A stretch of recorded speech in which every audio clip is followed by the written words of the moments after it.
وبما أني قادري أقول أدرك عبدك جیلانی أدرك عبدك جیلانی۔ اس وقت پوری دنیا میں تقریباً 8 ارب آبادی انسانوں کی ہے۔ 8 ارب آبادی میں اکثریت ان لوگوں کی ہے جو ہمارے نبی کا کلمہ نہیں پڑھتے۔ 1.5 سے 2 ارب کے قریب رسول پاک کا کلمہ پڑھنے والے ہیں۔ بقیہ سارے انسان جو اس وقت دنیا میں پائے جاتے ہیں وہ رسول پاک کے کلمے کا انکار کرتے ہیں۔ پھر 1.5 سے 2 ارب مسلمان جو کلمہ پڑھنے کا دعویٰ کرتے ہیں، ان میں بھی اکثریت ان لوگوں کی ہے جو کلمہ پڑھ کر کے بھی بے کلمہ ہے۔ آپ دنیا کا جائزہ مت لیجئے، صرف ہندوستان کو دیکھیے، کلمہ پڑھنے والے کس کس طرح سے پائے جاتے ہیں۔ کلمہ پڑھنے کا تقاضا تو یہ ہے کہ رسول پاک صلی اللہ علیہ وسلم نے جو فرمایا ہے اس کو تسلیم کیا جائے۔ رسول پاک کو ماننے کا مطلب یہ ہے کہ آپ نے جس کے ماننے کا حکم دیا ہے اس کو مانا جائے، لیکن آپ تجزیہ کریں، آپ سروے کریں تو آپ خود اس نتیجے پر پہنچیں گے کہ نہ جانے کتنے لوگ ہیں کہ جو کلمہ پڑھنے کے باوجود بے کلمہ ہیں۔ اسی ہندوستان میں کلمہ پڑھنے والوں کا ایک گروہ وہ ہے جو رسول پاک کا کلمہ تو پڑھتا ہے مگر رسول پاک کے صحابہ کی شان میں گستاخی کرتا، جبکہ رسول پاک قرآن کریم کی اس آیت کے ذریعہ ہم کو اپنے صحابہ کی عظمت بتا چکے۔ اللہ کا ارشاد نبی نے ہم تک پہنچا دیا، کلن وعد اللہ الحسنى، اللہ نے اپنے محبوب کے سارے صحابہ سے جنت کا وعدہ فرما لیا۔ سارے صحابہ قرآن کی اس آیت کریمہ کے مطابق اہل جنت۔ میرے آقا ارشاد فرماتے ہیں، اصحابی کالنجوم بأیہم اقتدیتم اہتدیتم، میرے صحابہ ستاروں کی طرح سے ہیں، تم ان میں سے جس کی پیروی کرو گے اللہ تمہیں ہدایت دے گا۔ رسول پاک نے اپنے صحابہ کی عظمت بیان فرمائی اور ارشاد فرمایا، لا تسبوا اصحابی، میرے صحابہ کی شان میں کوئی غلط بات تم استعمال مت کرنا۔ اگر تم میں کا کوئی آدمی احد پہاڑ کے برابر سونا خرچ کر دے اور میرا صحابی کھجور کی ایک گٹھلی اللہ کے راستے میں خرچ کرے تو تمہارا احد پہاڑ کے برابر سونا خرچ کرنا میرے صحابی کی اس گٹھلی خرچ کرنے کا مقابلہ نہیں کر سکتا۔ صحابہ کی یہ عظمت رسول پاک نے ہمیں بتائی۔ اب نبی کا کلمہ پڑھنے کا تقاضا یہ ہے کہ اگر نبی کو مانے تو نبی کے صحابہ کو بھی تسلیم کرے، نبی کے صحابہ کی بھی عظمت اپنے دل میں رکھے۔ مگر اسی ہندوستان میں کلمہ پڑھنے والوں کی ایک جماعت نبی کا کلمہ تو پڑھتی ہے مگر صحابہ کی شان میں گستاخی کرتی ہے۔ اور اس وقت تو فتنے اتنی تیزی سے ہمارے گھروں پر اتر رہے ہیں کہ رسول پاک نے جیسے فرمایا تھا، انی لأری الفتن تقع خلال بیوتکم کوقع المطر، اللہ کے رسول نے ایک موقع پر فرمایا تھا، میں تمہارے گھروں پر فتنوں کی ایسی بارش دیکھ رہا ہوں، فتنے اتنی تیزی سے تمہارے گھروں پر اتر رہے ہیں جیسے کہ بارش کے قطرے تمہارے گھروں پر اترتے ہیں۔ آج ہم اپنے ماتھے کی نگاہوں سے دیکھ رہے ہیں، ہر روز کوئی نہ کوئی مذہبی فتنہ پیدا ہو رہا ہے، اور نہ جانے کتنے لوگ اس فتنے کی زد میں آ کر اپنے ایمان کو برباد کر رہے ہیں۔ کل تک صرف رافضی صحابہ کی شان میں گستاخی کرنے میں مشہور تھے، حضرت امیر معاویہ کی شان میں صرف رافضی گستاخی کرتا تھا، لیکن آج ہماری آنکھیں دیکھ رہی ہیں، ہمارے کان سن رہے ہیں کہ جو سنی کہلاتے ہیں وہ بھی صحابہ کی شان میں گستاخی کر رہے ہیں۔ ہمارے کان سن رہے ہیں کہ دھڑلے سے سیدنا صدیق اکبر کی شان میں گستاخی کی جا رہی ہے، ان کو بڈھا کہہ کر ان کا مذاق اڑایا جا رہا ہے۔ وہ صدیق اکبر جن کے فضائل و کمالات اتنے زیادہ ہیں کہ جمعہ کے دن خطیب خطبے میں کہتا ہے ان افضل البشر بعد الانبیاء بالتحقیق سیدنا و مولانا ابی بکر صدیق، نبیوں کے بعد سب سے افضل رتبہ سارے انسانوں میں حضرت سیدنا صدیق اکبر کا ہے، لیکن سبحان اللہ، جمعہ کا خطبہ سننے کے باوجود سنی کہلانے والے صدیق اکبر کی شان میں اس وقت گستاخیاں کر رہے ہیں۔ کلمہ پڑھنے والوں کی ایک جماعت جو صحابہ کی شان میں گستاخی کرتی ہے، یہ بھی ہندوستان میں موجود ہے۔ آپ مجھے بتائیے، کیا کلمہ پڑھ کر کے ان لوگوں نے کلمے کے تقاضے کو پورا کیا؟ نبی کا کلمہ تو پڑھا، مگر نبی کے صحابہ کی شان میں گستاخی کر کے انہوں نے نبی کی عداوت مول لے لی۔ اسی ہندوستان میں ایک دوسرا بھی طبقہ پایا جاتا ہے۔ میرے آقا سرور کونین فرماتے ہیں مثل اہل بیتی کسفینۃ نوح من تخلف عنها فقد غرق ومن رکبها فقد نجا۔ اور اللہ کے رسول فرماتے ہیں میری اہل بیت نوح علیہ السلام کی کشتی کی طرح سے ہے، جو اس کشتی میں سوار ہوگا وہ نجات پا جائے گا، اور جو کشتی میں سوار نہیں ہوگا وہ غرق ہو جائے گا۔ اللہ کے رسول صلی اللہ علیہ وسلم نے اپنے اہل بیت کے تعلق سے بے شمار فضائل و مناقب ارشاد فرمائے ہیں، بالخصوص حسنین کریمین رضوان اللہ تعالی علیہم اجمعین کے بارے میں میرے آقا ارشاد فرماتے ہیں الحسن والحسین سیدہ شباب اہل الجنہ، حسن اور حسین یہ جنتی جوانوں کے سردار ہیں۔ رسول پاک نے اپنے اہل بیت کی عظمت بتائی، مگر کلمہ پڑھنے والوں کا ایک گروہ اسی ہندوستان میں پایا جاتا ہے جو اہل بیت کی شان میں گستاخی کرتا ہے۔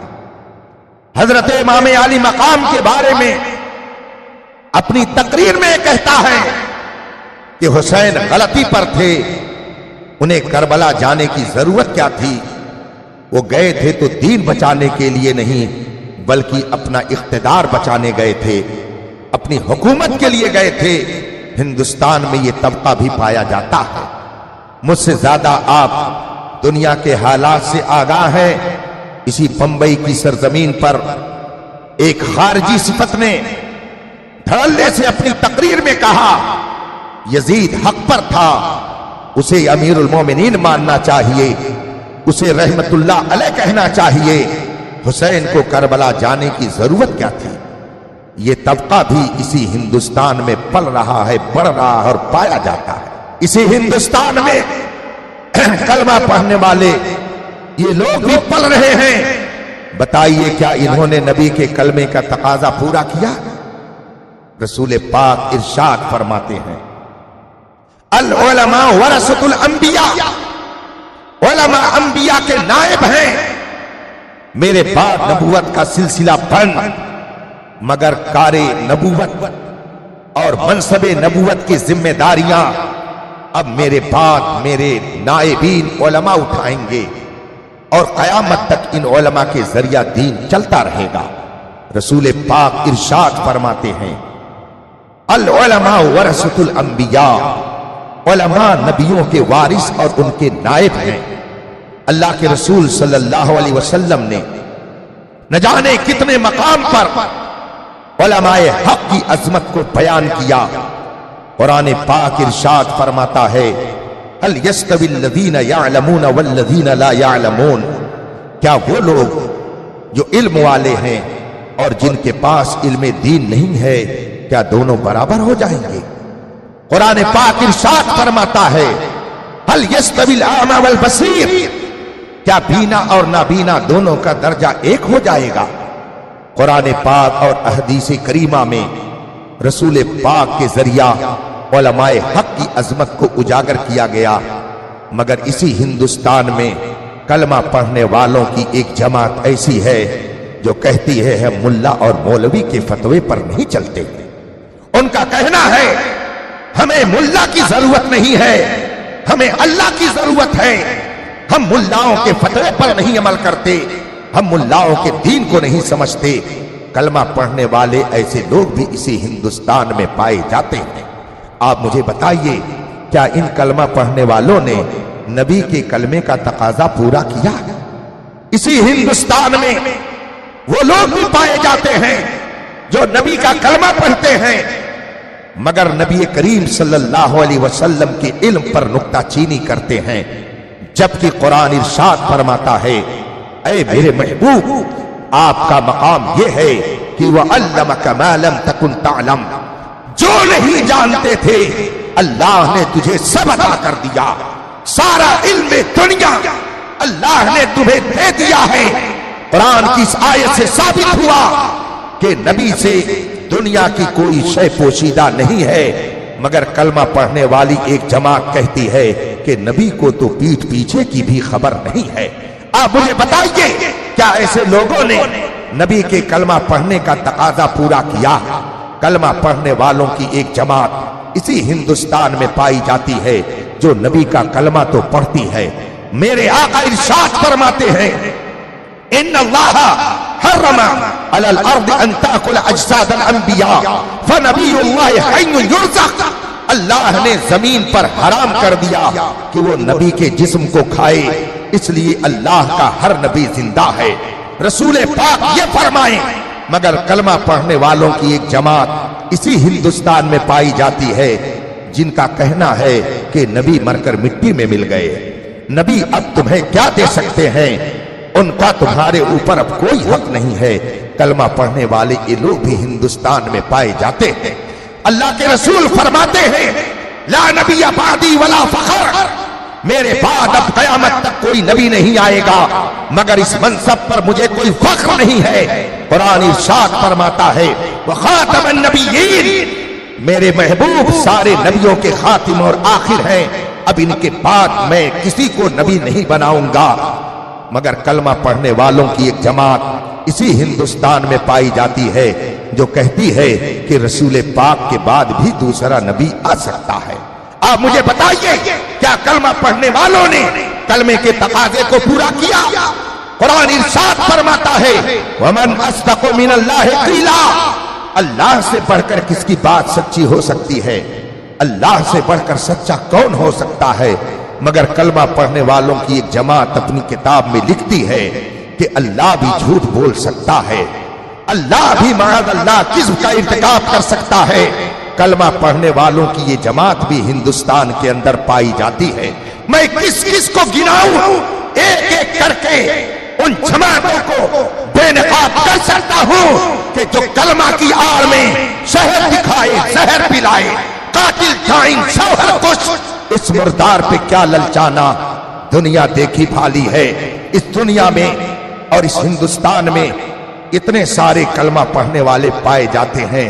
اے سنیوں، تم اپنی قسمت پر ناز کرو، اپنی قسمت پر ناز کرو کہ تم نے جس امام احمد رضا کا دامن تھاما اس نے تمہیں صحابہ کا گستاخ نہیں بنایا بلکہ صحابہ کی عظمت تمہارے دل میں پیدا کی ہے۔ امام احمد رضا نے تمہیں اہل بیت کا گستاخ نہیں بنایا بلکہ تمہیں دعا کا سلیقہ سکھایا کہ تم یوں دعا کرو دو جہاں میں خادم آل رسول اللہ کر، حضرت آل رسول مقتدی کے واسطے۔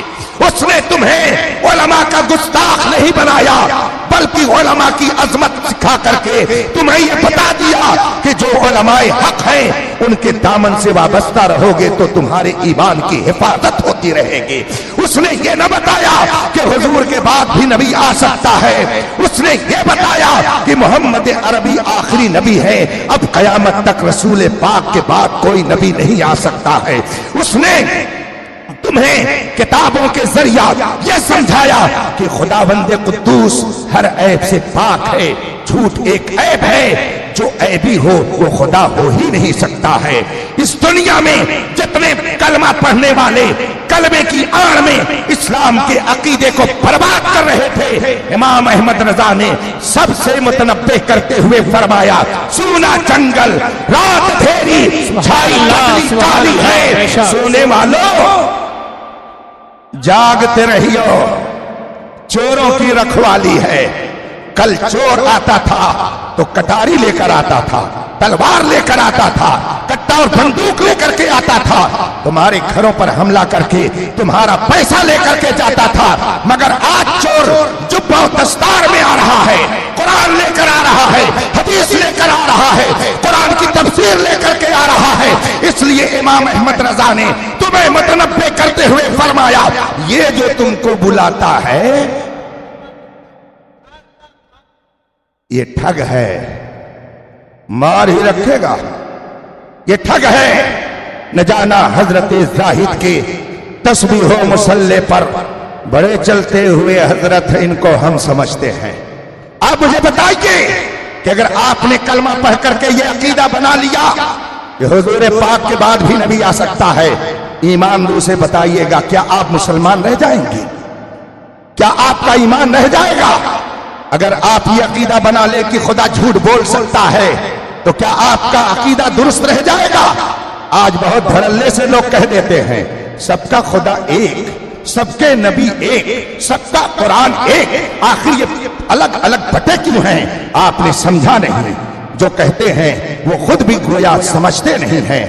سب کا خدا بے شک ایک ہے، مگر جنہوں نے یہ کہا کہ خدا جھوٹ بول سکتا ہے ان کا خدا کوئی اور ہے۔ ہمارا خدا وہ ہے جو ہر عیب سے پاک ہے، وہ جھوٹ بول نہیں سکتا ہے، ہر عیب سے پاک ہے۔ ہمارا خدا وہ ہے جو ہر عیب سے پاک ہے۔ ہم اس سچے خدا کی عبادت کرتے ہیں کہ جو ہر عیب سے پاک ہے، اور وہاں بھی کہتا ہے خدا جھوٹ بول سکتا ہے، تو ہمارا خدا ہر عیب سے پاک ہے۔ ان کا خدا وہ ہے کہ جو عیب کا بلندہ بنا ہوا ہے، اس لیے دونوں کا خدا ایک نہیں ہو سکتا ہے۔ لوگ بڑی آسانی سے کہہ دیتے ہیں سب کا قرآن ایک ہے۔ کیسے سب کا قرآن ایک ہے؟ ہمارا قرآن وہ ہے کہ جس میں ذرہ برابر کوئی کمی بیشی نہیں ہے۔ ہمارا قرآن وہ ہے کہ جیسے اترا تھا ویسے ہی محفوظ ہے اور قیامت تک ویسے ہی محفوظ رہے گا۔